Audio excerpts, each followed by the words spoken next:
Friends, आप सभी का एनजीओ पायलट में स्वागत है।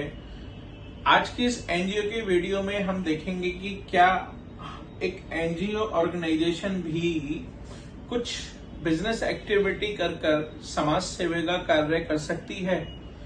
तो दोस्तों, इसका जवाब है हाँ, पर बेसिकली उसका एक लिमिटेड दायरा है जिसमें कि आप वो business activity trade and commerce कर सकते हैं अपनी चैरिटेबल नेचर की एक्टिविटीज को पूरा करने के लिए। तो दोस्तों, वो दायरा जो आता है वो आता है हमारा इनकम टैक्स सेक्शन 11(4) के अंदर या 11(4) के अंदर और 11(4)(a) के अंदर, जो बोलता है कि आप अपने ऑब्जेक्ट, जो आपके ऑर्गेनाइजेशन के जो ऑब्जेक्ट है उनको पूरा करने के लिए कुछ हायर रेट पर सर्विसेज गुड्स बेचकर आप अपनी चैरिटेबल नेचर की जो आपको फंड की रिक्वायरमेंट है उसको पूरा कर सकते हैं।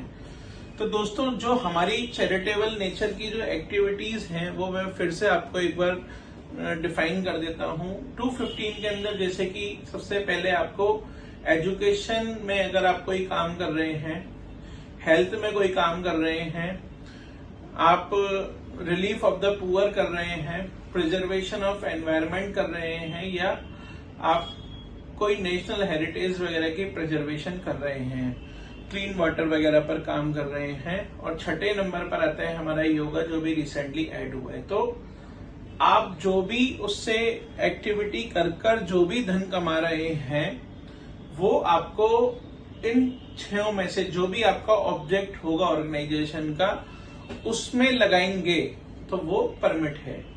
पर दोस्तों, उसकी भी एक लिमिट है। वो भी ऐसा नहीं है कि एक्सेप्शनली आप करते चले जाइए।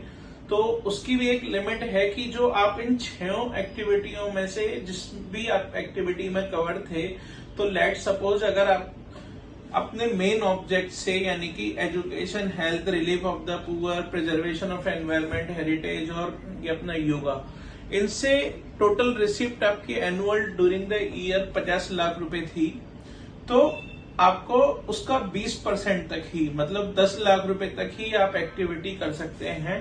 अगर उससे ज्यादा करेंगे तो आपको जुर्माना लगेगा, टैक्स की बहुत हैवी पेनल्टीज हो सकती है, इवन कैंसिलेशन भी हो सकता है।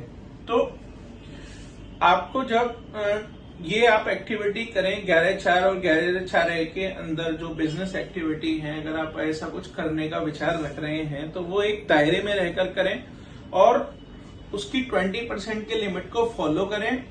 उसके लिए आपको सेपरेट बुक्स ऑफ अकाउंट्स बनाने होंगे और आपको जो पैसा आया उसको भी इन्हीं सारे प्रोविजनों में, 6 में से किसी जो भी आप प्रोविजन में कवर होते हैं, आपकी ट्रस्ट, सोसाइटी, सेक्शन 8 कंपनी, इन 6 में से जिस भी प्रोविजन में कवर होती है उसी में आपको उस पैसे का यूज करना पड़ेगा।